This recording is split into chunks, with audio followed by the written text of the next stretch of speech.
Par Sloveniju es zināju to, ka maza valsts, bijusi Dienvidslāvijas valsts un iedzīvotāju skaits aptuveni tāds pats kā Latvijā.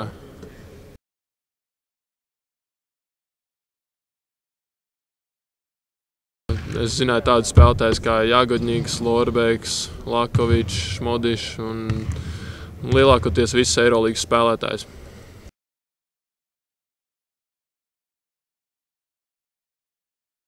Pirms es braucu uz Sloveniju, draugi un ģimene bija ļoti atbalstoši. Protams, tie cilvēki, kur nezināja daudz ko par šo komandu, teica, ka ir bijušas finansiālas problēmas pagātnē, bet es pateicu to, ka man tomēr ir svarīgāk kļūt par labu basketbolistu nekā saņemt lielu naudu šobrīd, un galvenais ir trenēties.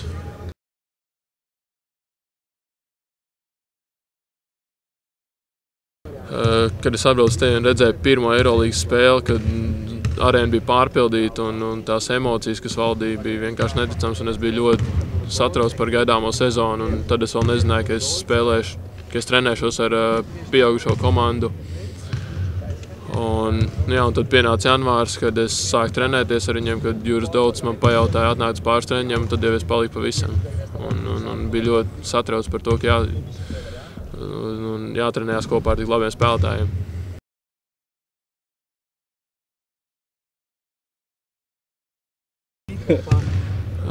Es runāju latviski, krieviski, angliski un mazliet saprotu arī slovēņu valodu.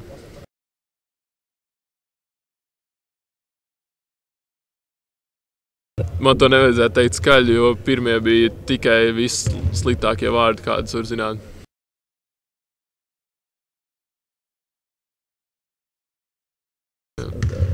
Jā, man ir viens, bet to es vienkārši ļoti bieži lietoju laukumā, un tas arī ir slikts vārds.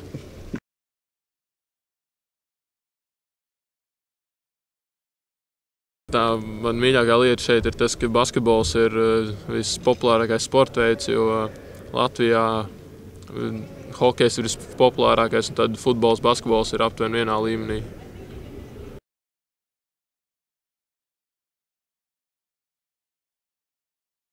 Tad laikam vienīgā lieta, kas ir tāda neparasta man, ir tas, ka veikalos ledu nevar nopirkt.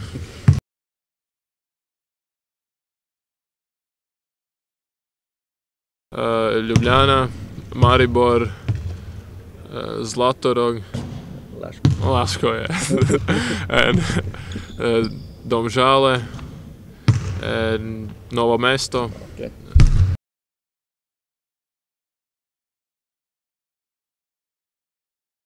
Nezinu.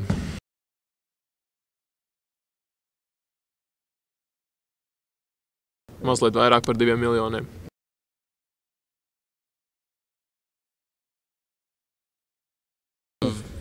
Latvieši pārsvarā ir tādi mierīgāki un vienmēr nostīzē visu no malas un ir tādi mazliet augstasinīgāki.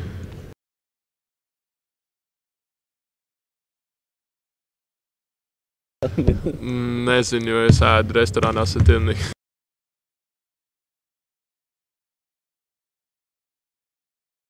Maja Keuts, kur dziedāja Eirovīzijā.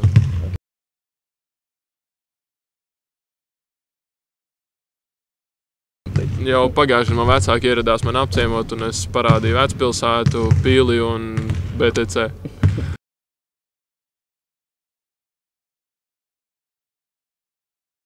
Pagājuši gadu sanāca tā, ka es vienu nedēļu braucu bez tiesībām.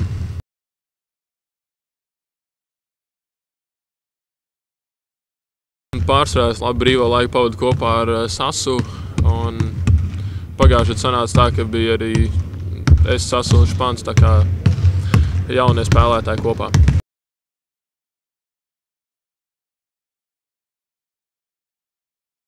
Mani pārsvarā vietējie sauc par Berta. Un kad es mēģināju amerikāņiem pateikt vārdu Dāvs, tad viņi izrunāja diezgan dīvaini un tā kā smejoties par Dāvs.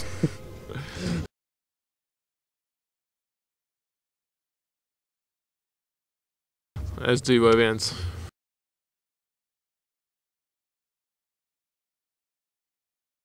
Pēc mājām es ilgojos ļoti reti, bet pārsvarā tad, kad kļūst garlaicīgi un kad es sāku domāt par dažādām lietām. Bet, pārsvarā es runāju ar vecākiem Skype'ā un tā kā ir tāda paša sajūta, ka būtu mājās.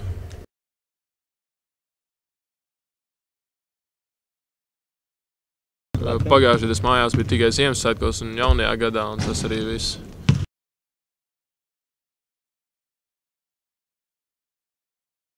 Viņiem noteikti vajadzētu apmeklēt Rīgas vecpilsētu naktī.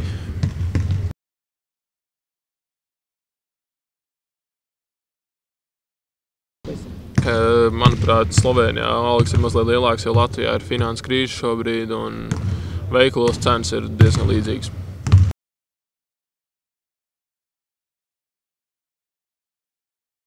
Nē, jo es esmu Latvijas patriots, tā kā es tā nevarētu.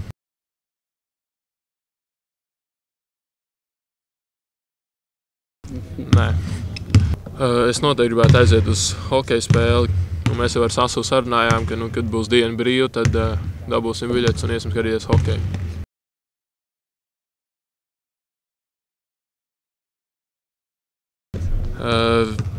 Slovēnijā arī ir diezgan simpātisks meitenes un sievietes, bet tā kā es nāku no Latvijas, kas ir diezgan slavena ar to, ka ir diezgan skaistas sievietes Latvijā, un tā kā es esmu mazliet izsludināts ar to, bet es zinu, Slovēnijā arī diezgan skaistas sievietes.